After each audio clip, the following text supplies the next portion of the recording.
want to chat today about how to shift perspective on the bad things that happen to us in life.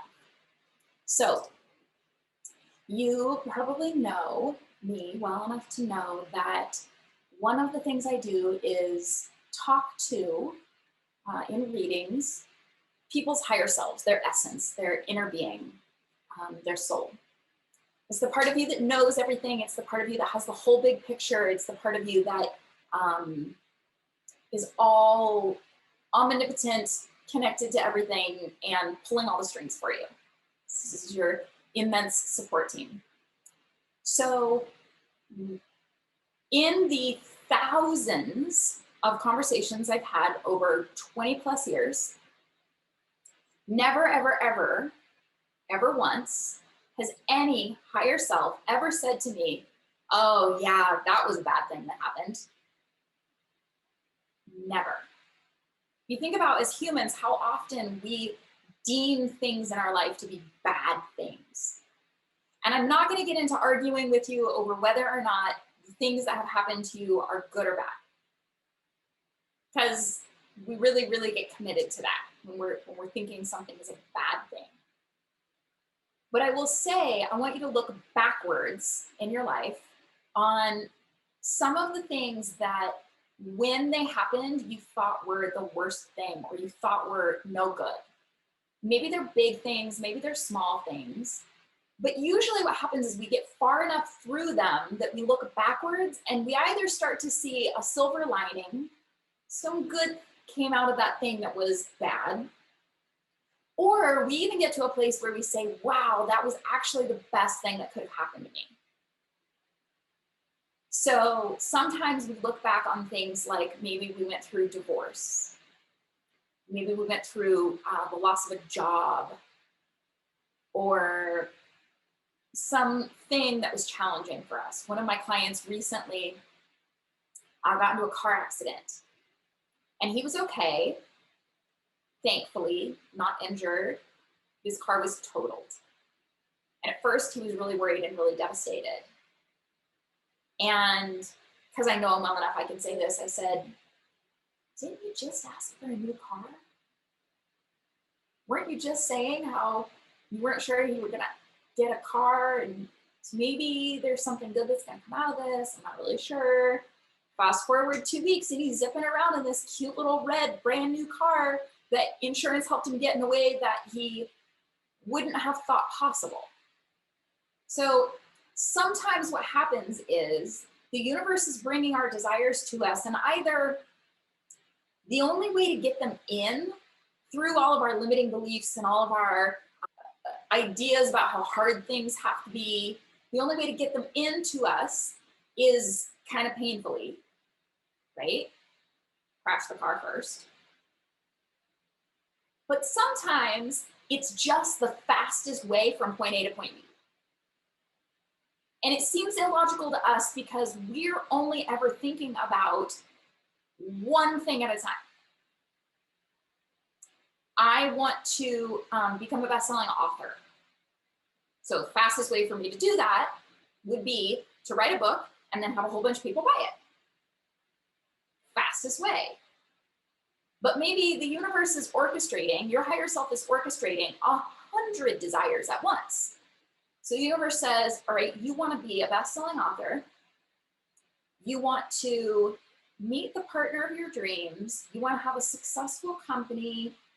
You want to know that you have the capacity to do things on your own. You want to have a level of self-awareness. This is the first 5 out of 100, okay? Things the universe is juggling. Great, we got all this stuff. Whole bunch of things the universe is feeling from you, desires that you haven't even consciously put words to. The universe, I promise, knows better than you do your own desires, because they're emanating from you all the time. And sometimes we think small, frankly, when we're writing out our vision. I certainly didn't write any of this in my vision, not nearly to the bigness that it's come to me, my life meaning. So not only is your higher self, the universe, law of attraction, orchestrating all that, but also saying, all right, in order for you to become a best-selling author, you need to have a certain level of resiliency. You're going to have a certain level of self-awareness. We better get that. You'll have to have some really interesting life experiences to write about. Oh, and you need to have a really, really good relationship with money, because that's coming. You got to be comfortable on camera. You got to be, there's all these different things you have to have. So the path from point A to point B isn't write the book and get it published. The path from point A to point B goes like this, all around, hits over on Q and W, and loops back to B, because it had to hit all these other different things. And it's so often we complain about our lives not going in this one trajectory, fastest path that we think is the way, but really it's so much better than we ever could have imagined. And that crazed looking path all over the place might have failures on it that help you gain that resilience. Might have speaking event where you totally flopped and you gain this level of comfort knowing, oh, okay, I can survive that. Might have a couple of failed relationships along the way, getting you ready for and really honing in on what you want in partnership, because that's gonna hit, it's gonna happen in all of this. So how can we, wouldn't it be amazing if, let's say it that way, wouldn't it be amazing if in the midst of experiencing something that's not what we want, something that we think is not good, bad, wouldn't it be amazing if we could recognize then that good things are coming out of this, that this is happening for a positive reason, not a negative reason, instead of having to wait till we're all the way through to the other side and then look back on it years later in hindsight? Wouldn't that be really amazing? So there's a couple of things I want you to play with as phrases if you want to try to get this skill. One of them is, things are always working out for me. This is an Abraham phrase that I love. Things are always working out for me. Another one is, I know I created this for a really good reason. I know I created this for a really good reason. When you're saying I, you mean my higher self, all of me. And just by having those little shifts, if you can get 5% more of your brain to start to think, maybe there's something, maybe in some way this is a good thing and not a bad thing. What do? We open ourselves up to so much possibility for really good stuff to come in. We don't have to get all the way to the end of this experience before all the positive floods in. We can start letting it in right now. We speed up the whole process, I promise you, because I've practiced this. We make it way less painful on ourselves, way less dramatic, and we don't give it nearly as much power. So you lose your job. By all means, go through the emotions of it.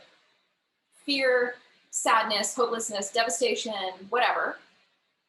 And then start saying to yourself as soon as you can, you don't have to push it, but as soon as it's reasonable, somehow something really good is going to come out of this. Someday I'm going to look back and I'm going to say that was the best thing that ever happened to me. Things are always working out for me. My higher self created this for a really good reason. I don't know what it is yet. It's not my job to figure it out, but I know my higher self created this for a really good reason. And you can feel the shift that will start happening with that. Feel the energetic openness of that versus, oh no, my life is terrible, I'm a failure, nothing good ever happens to me, how will I ever get out of this? Feel the closedness of it. And it's okay, you'll be there, we wallow in it, it's part of being human. You just pat yourself on the back for humaning, really good, nailed it, humaning, and then when you're ready, start coming over here to softening, softening, softening, and you can start to let all the good things that this is a catalyst for into your life. And then let me know how it goes.